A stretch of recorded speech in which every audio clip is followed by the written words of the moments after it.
안녕하세요. 영어 공부법 특강의 이보영입니다. 자, 어제부터 시작해서 20차례에 걸쳐서 이제 영어 공부에 대한 여러 가지 생각과 또 이때까지 알고 계셨던 많은 정보와 지식들 이렇게 종합적으로 좀 묶어서요. 나의 영어 공부는 지금 제대로 되어가고 있는 것인가를 다시 한번 생각해보는 계기를 마련하고자 여러분과 함께하고 있습니다. 자, 어제 첫 시간이었는데 도대체 저 사람이 무슨 얘기를 하려고 하는 걸까? 아마 많은 분들이 조금 궁금해하셨다가 좀 혼란스러우실 수도 있었을 거라는 생각이 듭니다. 왜냐하면 저는 사실은 보고 계신 많은 분들과 마찬가지로 어쩌면 그보다 훨씬 더 열악한 환경에서 영어라고 하는 걸 만나게 됐고요. 그리고 정말 저 중학교 때 교실에 학생이 75명이 있었거든요. 그리고 고등학교 올라가니까 65명이 되고 그야말로 말 그대로 콩나물 시루 같은 교실에서 정말 카세트 플레이어 하나 어느 날 영어 선생님께서 들고 오시면 와, 뭐 대단하게 신기한 거 있는 것 마냥 외국인 언어 원어민의 발음을 그때 처음 듣게 되고 뭐 이러던 환경에서 영어를 공부했었습니다. 그런데 어쨌든 주변에서의 도움, 다시 말해서 이제 가정에서 어머니, 아버지의 도움과 또 친척의 도움, 그리고 나중에는 선생님들의 도움으로 똑같은 교과서를 가지고 공부해서요. 조금 지금까지도 영어를 공부라고 생각해 본 적은 사실은 한 번도 없었다고 자신있게 말씀드릴 수 있을 정도로 나름대로 행복하게 영어를 만나왔다고 자부합니다. 자, 그런 의미에서 봤을 때, 그러나 많은 사람들이 다 똑같을 수는 없다고 생각하고 있고요. 자, 어떻게 하면 가정에서는 나의 아이를 위해서 또 나 자신을 위해서 영어 공부에 좋은 환경을 만들 수 있을까? 오늘은 그 가정의 역할에 대한 이야기를 좀 드려볼까 합니다. 사실 이제 아기를 태어났을 때 나는 남보다 더 일찍 더 많이 영어를 이제 나는 가르치고 싶다라고 해서요. 아직 태어나지도 않은 아기인데 태아인데 거기다가 이렇게 마이크를 대고 How are you? 뭐 Mary? 뭐 이렇게 하면 저기 이제 태아가 뱃속에서 I'm fine, thank you, and you? 라고 말하기를 기대한다거나 혹은 이제 엄마 만족이죠. 뭐 엄마 아빠 만족으로. 근데 사실은 이제 태교 영어 교육이라고 하는 것에 대해서 많이 들어보신 적 있을지 모르겠지만 사실 과학적으로 검증된 것은 아직까지는 딱히 없다고 합니다. 그러나 조금 분명한 것은요. 그 아기가 태어나고 이제 쭉 자라면서 일단 소리부터 먼저 우리가 그 청각이 일단 뭐라고 할까요? 이렇게 튀게 되고 그 다음에 이제 눈도 맞추게 되고 말도 하게 되고 하는 과정에서 영어라고 하는 것이 좀 기분 좋은 경험으로 함께하게 된다면 이 아이가 커서 뭐 40살, 50살, 6, 7, 8, 9, 10 뭐 이렇게 해가지고 100세까지 우리가 건강하게 사는 우리 인생에서 영어가 걸림돌은 되지 않고 디딤돌은 되지 못할지언정 걸림돌은 되지 않게끔 하는데 큰 일조를 한다고 합니다. 자, 가정에서 과연 어떤 역할을 할 수 있을까요? 내가 남보다 먼저 일찍 이런 것만이 꼭 능사는 아니구나. 아시겠죠? 그 첫 번째 결론이 되겠습니다. 온갖 많은 정보의 홍수 속에서 과연 우리는 어떻게 제대로 의외를 가르칠 수 있을까요? 자, 지금부터 구체적으로 저의 어렸을 때의 경험, 또 저의 어머니의 경험, 그리고 제가 저의 아이를 가르치면서의 경험과 함께 말씀드리면서 하고 계신 지금 여러 가지 영어 교육의 경험과 맞물려서 생각해 볼 수 있는 시간을 갖도록 하겠습니다. 시작할까요?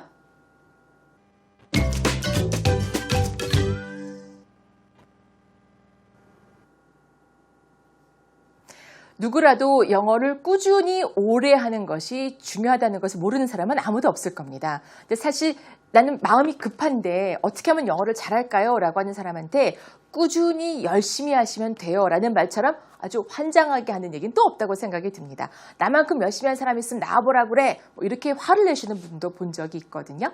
근데 사실 그 말이 틀린 말이 아니라는 것도 우리가 잘 알고 있을 겁니다. 근데 어떤 사람은 꾸준히 하고 어떤 사람은 그렇게 하지 못한다고 할 적에 그 결정적인 이유 중에 하나가 요인 중에 하나가 어떤 사람은 영어에 대한 행복하고 긍정적인 경험이 많고 어떤 사람은 그렇지 못하다라고 하는 것일 수가 있다는 거 여러 번 강조해서 말씀드렸습니다. 자, 여기에서 그렇다면 부모의 역할 얼마나 중요하겠습니까?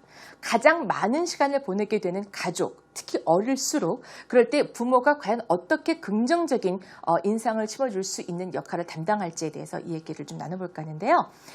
이런 생각하시지 않습니까? 혹시? 부모가 영어를 일단은 잘해야 돼야 돼. 영어를 잘해야 돼. 그래야 아이들한테 영어를 가르쳐 줄 수도 있고 숙제도 봐줄 수가 있고 혹은 아이들하고 영어로 이게 대화도 될 수 있을 거 아니야? 그렇지 못한 나는 그러니까 아이의 영어 교육에 나는 아예 뭐 관심을 가질 수도 없어 라고 미리 포기해버리는 부모님들도 사실 아마 대다수실 거라고 생각이 듭니다. 우리가 말을 잘 안 해서 그렇지 옆집도 마찬가지고 뒷집, 윗집 다 상황은 똑같습니다. 다만 말을 잘 안 해서 그렇지. 항상 우리가 미디어를 볼 때마다 어느 집 아이가 영어를 그렇게 잘해가지고 어릴 때부터 신동이라는 소리를 들어서 뭐 무슨 대학을 갔다는 등 뭐 어느 고등학교 갔다는 등 뭐 그런 기사를 많이 보죠. 근데 그런 것만 접하다 보니까 나만 빼고 남의 집 애들 다 잘하는 것 같고 가만 보니까 또 그런 집 부모들은 또 영어를 또 다 잘하는 것 같아요. 그렇지 않습니다. 그런 경우 정말 생각보다 아주 조금밖에 아닌 거고 또 실제 영어 영재가 있긴 있습니다요.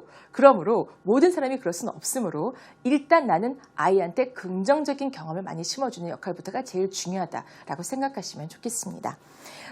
일단 저의 얘기를 먼저 조금 드리면서 말씀을 드리고자 하는데요.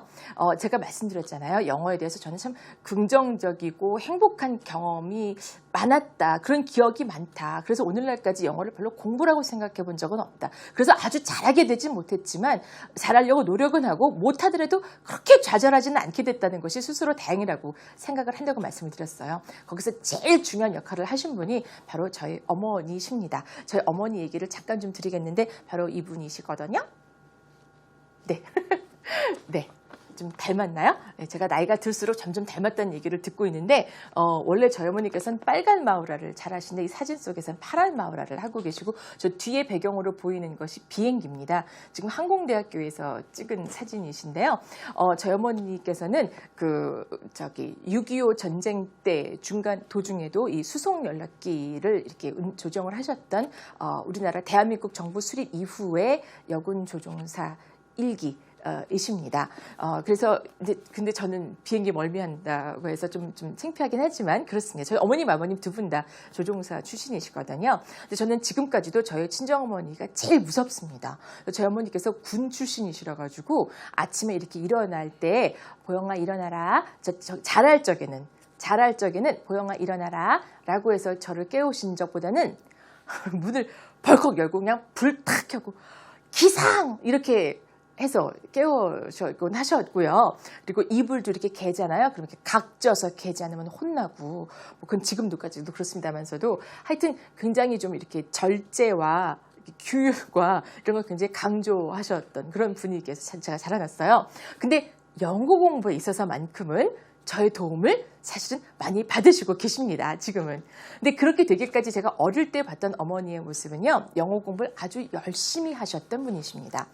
저희 어머니는 영어를 잘하시던 분도 아니고 영어 때문에 굉장히 고생을 많이 하셨는데 정말 알파벳 하고 그야말로 이제 군내 필요한 어떤 간단한 영어 표현 정도, 전문 용어 정도만 아셨지 공부를 막 본격적으로 할 수 있을 정도의 영어 회화가 막 유창하게 그런 영어 하실 줄도 모르는 상태에서 미국 유학을 딱 이렇게 나라에 명을 받고 갈 수밖에 없는 상황이었었거든요. 그래서 거기서 이제 열심히 공부를 하시면서 영어 때문에 가졌던 온갖 서름과 어려웠던 시절을 많이 말씀해 주곤 하셨었습니다. 그래서 왜 kitchen하고 chicken 헷갈려가지고 막 외국인들한테 놀림받고 막 그랬던, 이를 갈았던 막 그랬던 경험을 말씀을 드렸었는데 저희 어머니한테 제가 배웠던 교훈이 몇 가지가 있습니다. 그 첫 번째를 말씀을 잠깐 드리자면 영어 공부에는 왕도가 없다는 거였습니다. 영어 공부에는 따로 왕도가 없다.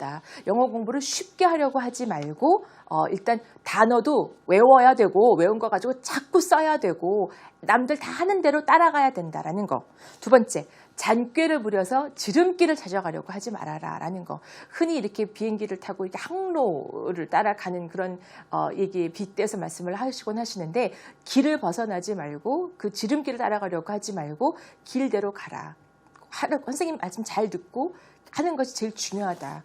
그러면 영어는 원래 힘든 거다. 그 쉽다고 생각하지 말고 혹시 쉬운 방법이 있지 않을까? 이게 아니고 원래 힘든 것이므로 네가 어려워하는 건 당연하다라는 그런 생각을 많이 심어주셨던 것 같습니다. 눈물 없이 들을 수 없는 이야기도 참 많지만 이렇게 영어에 대해서 힘겨운 얘기뿐만 아니라 그러나 제가 본격적으로 영어에 공부에 불을 붙이게 된 계기도 마련해 주신 분이 어머니셨는데요.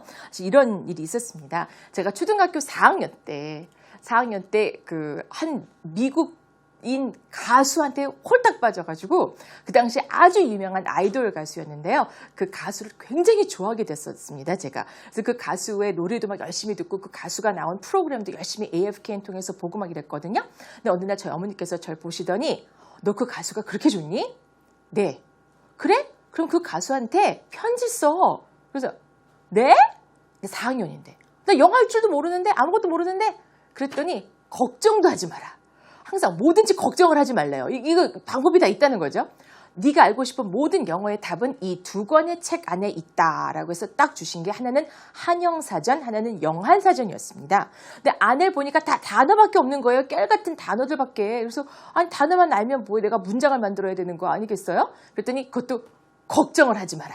모든 문장은 I am 또는 I like로 시작하면 된대요. 그래서 I am 하는 것은 I am a boy, I am a girl 이런 것처럼 나는 뭐뭐입니다 라는 말이고 I like 하면은 나는 뭐뭐를 좋아한다는 뜻이니까 그렇게 맞춰서 뒤에 단어만 바꿔가지고 문장을 만들래요. 그래서 I am a girl, I am Korean, I am a student, I am your fan 이러면서 I am 10 years old, 11 years old, 숫자만 I am 11 해가지고 사전 보니까 예문 다 나와 있잖아요.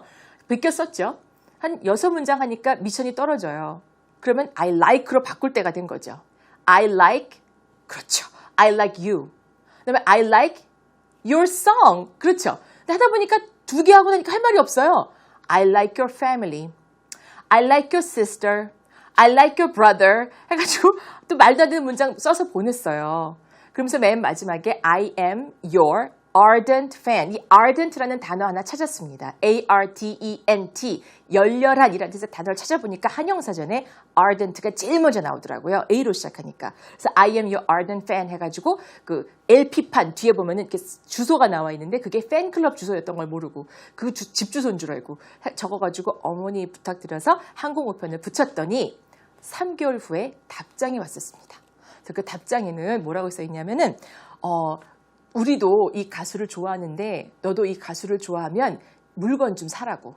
그래가지고 팜플렛이 카탈로그 같은 게 와가지고 거기에 그 가수 얼굴이 그려져 있는 티셔츠도 제가 한 장 사고 이랬던 기억이 납니다. 근데 자유지간 그 경험을 통해서 저는 영어라고 하는 것은 내가 어떤 공부를 하기 위한 대학을 가기 위한 무슨 세계를 누비기 위한 그런 무기로서가 아니라 내가 정말 좋아하는 사람에게 나의 존재를 알리기 위해서 필요한 수단이었던 거 그 이상도 이하도 아니었던 거예요.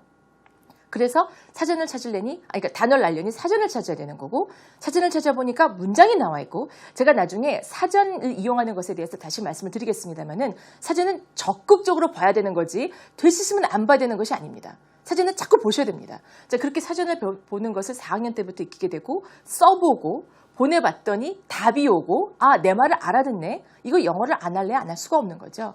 의사소통의 수단으로 익히게 됐죠.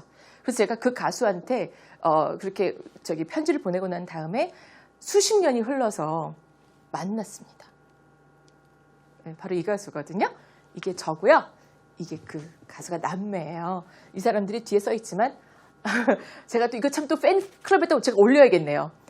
다니 오스먼드고 이 사람은 머리 오스먼드라고 해서 오스몬드 가족 아마 우리나라 작은 별 가족 기억나세요? 강인봉 씨 그 가족 온 가족이 노래하는 가족인데 제가 이 두 가수가 남매인데 이 두 사람이 쇼를 해요. 가서 제가 인사를 하고 정말 내가 당신을 만나기 위해서 이때까지 영어 공부 열심히 했고 내가 그래서 영어 선생님이 됐고 정말 고맙다. You mean so much to me 라고 정말 나에게 많은 의미가 있다 당신들은 했더니 정말 열심히 준비해서 얘기했는데 평생을 준비한 얘기인데 이분이 딱 한마디 하더라고요. Thank you. 한마디 하더라고요. 제가 그래서 또 You're welcome. 그랬죠. 그러면서 얘기하면서 이제 정말 고맙고 반갑다고 얘기하면서 그랬던 계기가 있습니다. 저는 사실은 이때까지 저 딸하고 같이 갔었는데 엄마는 모든 영어 공부의 목적의 끝은 바로 여기다라고 말을 했던 기억이 납니다. 자, 드리고 싶은 말씀은 어릴 때 그런 그 긍정적인 경험, 영어는 재밌는 거야, 즐거운 거라고 말로만 하지 말고 네가 영어를 하면 이런 일을 할 수 있고 친구를 사귈 수 있고 그 친구를 초대해서 우리 집에서 같이 밥을 먹을 수도 있는 거고 다른 나라에 가족 여행을 갔을 적에 네가 엄마 아빠를 대신해서 콜라를 주문할 수가 있고 길을 물어봐 줄 수가 있고 시간을 물어봐 줄 수가 있다. 그렇다면 우리 가족이 얼마나 더 풍성하고 즐거운 여행을 할 수 있겠니? 라고 알려줄 수 있다. 라고 하는 것을 일깨워주고 경험하게 하고 그 경험을 위해서 준비하게 하고 하는 과정에서 아이들은 영어는 꼭 공부로서가 아니라 내가 할 수 있는 것이고 또 할 만한 거다라는 그런 긍정적인 인상을 갖게 된다는 그런 말씀을 꼭 드리고 싶었습니다. 자, 여기에서 그렇다면 아이의 영어 교육의 잘못된 사례에 대해서 한번 알아보도록 하죠. 먼저 제일 먼저 해서는 안 될 거 넘버 1, 아이를 다그치는 겁니다. 너 숙제했니? 너 했니? 이거 방금 들은 거 해석해봐. 너 저거 알고 지금 이해하는 거니? 알고 지금 보고 있는 거니? 자, 이런 식으로 자꾸 물어보고 다그치는 거 해서는 안 되겠고요. 그럼 아이들은 머릿속으로 아무리 어려도 엄마가 나를 영어를 가르치려 하는구나 라고 할 적에 멀리하게 된다는 겁니다. 두 번째, 아이의 영어 공부를 확인하려고 한다는 거. 그때 아이는 사실은 은연중에 배우는 것도 있고 배웠다가 살짝 잊어버렸다가 나중에 다시 익혀지는 것도 있고 한데 혹은 지금 당장은 모르는 것 같아도 나중에 봐서는 그때 어떻게든 이해를 했었는데 그 당시로서는 확인이 안 되는 것도 있을 수가 있거든요. 근데 그런 여러 가지 변수가 있음에도 불구하고 부모 입장에서는 사실 내 아이니까 자꾸 확인하고 싶고 너 이 책 읽은 거 해석해봐 라고 한다든지 너 방금 읽은 거 엄마한테 다시 말해봐 라고 한다든지 라고 했을 적에 아이들은 긴장을 하게 된다는 겁니다. 뭔가 평가를 받게 됐다고 할 적에 아이들은 영어와 멀어질 수밖에 없다는 거죠. 아이에게 영어를 가르치려 한다는 것을 세 번째로 꼽고 싶습니다. 엄마 아빠는 아이의 영어 선생님이 아닙니다. 아이의 티칭을 하는 사람이 아니라 코칭을 하는 사람이지 아이의 티칭은 teacher들이 합니다. 학교 영어 선생님, 학원 영어 선생님, 방과후 선생님, 학습지 선생님, 혹은 구민회 가서 만나는 어떤 영어 동호회 선생님, 여러 가지 형태의 선생님이 있을 수 있는데 다만 부모는 거기에서 우리 아이가 그 선생님들의 가르침을 얼마나 따라가고 있는지를 봐주는 것이 엄마 아빠가 할 일이지 엄마 아빠까지 또 나서서 너 오늘 배운 투부정사 내가 다시 가르쳐 줄게 라고 하실 필요는 없다는 겁니다. 그건 영어 교육자가 알아서 할 일이지 그 역할까지 부모가 맡아서 영어 선생님이 되려고 하는 순간 아이들은 어딜 가나 영어 선생님만 있게 됩니다. 그럴 때 힘들고 좀 괴롭고 쉬고 싶은 것을 어디 토로할 데가 없게 됩니다. 엄마 아빠가 그 얘기를 들어주고 거기에 따라서 수위를 조절할 수 있는 완급을 조절해 줄 수 있는 코칭 역할을 꼭 하는 것이 중요하겠습니다. 자, 여기에서 그렇다면 키포인트를 짚고서 정리를 할까 하는데요. 먼저 그렇다면 우리 아이에게 어떤 영어를 들려주는 것이 좋을까요? 아까 제가 말씀드린 것처럼 I am, I like 이런 식으로 쉬운 영어를 알려주자라는 겁니다. 쉬운 영어를 알려주자. 영어 I가 있고 말이야 일반 동사 like 다음에 목적어가 들어가거든. 이거 안 알아줘도 됩니다. 그냥 내가 좋아하는 거 얘기하려면 I like를 하면 돼. 내가 누구다 하려면 I am 하면 돼. 이런 식으로 쉽게. 그 다음 아이가 좋아하는 놀이를 중심으로 하자는 겁니다. 저도 두 아이를 키우면서 정말 지지리 영어를 하기 싫어하던 아이를 키우면서 답답했던 적이 한두 번이 아닌데 아이가 가만 보니까 기차놀이 좋아해요. 그럼 기차놀이 하면서 train 기차야 이거 기차 칙칙폭폭 train 이런 식으로 영어를 아주 잠깐 동안만 그다음에 같이 배우면서 기다려주자. 엄마가 딱 아빠랑 엄마랑 반발짝만 앞서서 아이보다 이만큼 앞서 있지 말고 같이 배운다는 느낌으로 같이 배우면서 기다려줄 때 아이들은 비로소 나중에 영어 공부에 대한 꽃을 조금씩 피우면서 엄마 아빠를 아주 기쁘게 할 것입니다. 자, 영어 공부의 길은 아주 멀거든요. 마라톤입니다. 초등학교 졸업할 때까지 우리 아이가 알아야 될 모든 영어를 가르쳐준다는 생각은 과욕에 불과합니다. 행복하게 하기 위해서 아이들에게 좋은 경험을 많이 일깨워 주시기 바랍니다. 저는 다음 시간에 다시 뵙겠습니다.